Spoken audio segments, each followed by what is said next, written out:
محترم سامعین، آج پوری دنیا میں اسلام کو بدنام کرنے کی کوشش کی جا رہی ہے اور یہ بتلایا جا رہا ہے کہ اسلام تلوار کے زور سے پھیلا ہے، مگر حقیقت یہ ہے کہ اسلام حسن اخلاق سے پھیلا ہے۔ میں اس حقیقت کو اچھی طرح بیان کرنے کے لیے دعوت دیتا ہوں اصفیہ بانو درجہ پنجم کو، وہ آئیں اور حسن اخلاق کے موضوع پر اپنی تقریر پیش کریں۔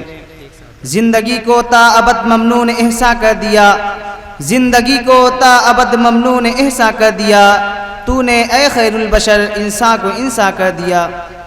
الحمدللہ رب العالمین، نحمدہ ونصلی علی رسولہ الکریم، اما بعد فاعوذ باللہ من الشیطان الرجیم، بسم اللہ الرحمن الرحیم، انک لعلی خلق عظیم، صدق اللہ العظیم۔ صدر محترم اور حاضرین جلسہ، السلام علیکم ورحمۃ اللہ۔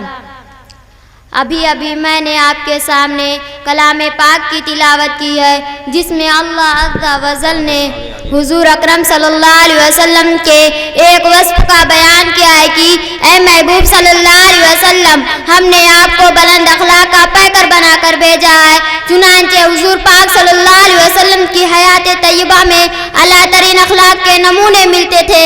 آپ صلی اللہ علیہ وسلم کے اخلاق کا یہ عالم تھا کہ کوئی آپ کو گالی دیتا تو اس کو دعا دیتے، کوئی برا بھلا کہتا تو مسکرا کر گزر جاتے، اس کو برا بھلا نہیں کہتے۔ ایک مرتبہ آپ صلی اللہ علیہ وسلم طائف تشریف لے گئے کہ وہاں کے لوگوں کے ایک اللہ کی عبادت کی دعوت دی۔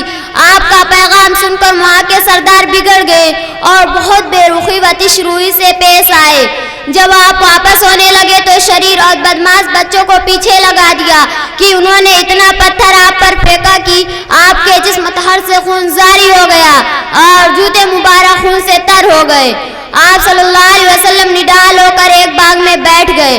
اللہ کی رحمت کو جوش آیا اور ایک فرشتہ آپ صلی اللہ علیہ وسلم کی خدمت میں حاضر ہوا۔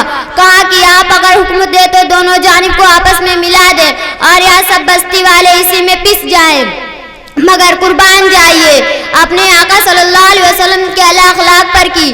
آپ نے فرمایا کہ یا مجھے پہچانتے نہیں ورنہ ایسا نہ کرتے، اگر یہ آج ایمان نہیں لائے تو اللہ کی ذات سے امید ہے کہ ان کی نسل ایمان لائے گی، اور ایسا ہی ہوا۔ چنانچہ بعد میں اسی قبیلہ کے ایک نوجوان محمد بن قاسم رحمۃ اللہ علیہ اسلام کی دعوت لے کر ہندوستان آئے اور انہی کی بدولت آج ہم مسلمان ہیں۔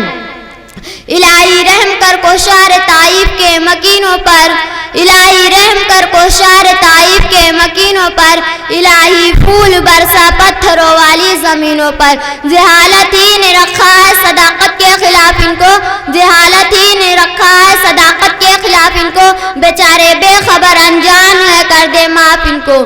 اسی طرح ایک بڑھیا کا واقعہ ہے، روزانہ آپ صلی اللہ علیہ وسلم کے اوپر کوڑا کرکٹ پھینک دیتی تھی، مگر آپ صلی اللہ علیہ وسلم کچھ نہ کہتے اور خاموشی سے گزر جاتے۔ ایک دن وہ بیمار پڑی تو آپ صلی اللہ علیہ وسلم نے اس کے بارے میں دریافت کیا۔ بیماری کی خبر پا کر آپ صلی اللہ علیہ وسلم خود بڑھیا کی عیادت کرنے کے لیے تشریف لے گئے۔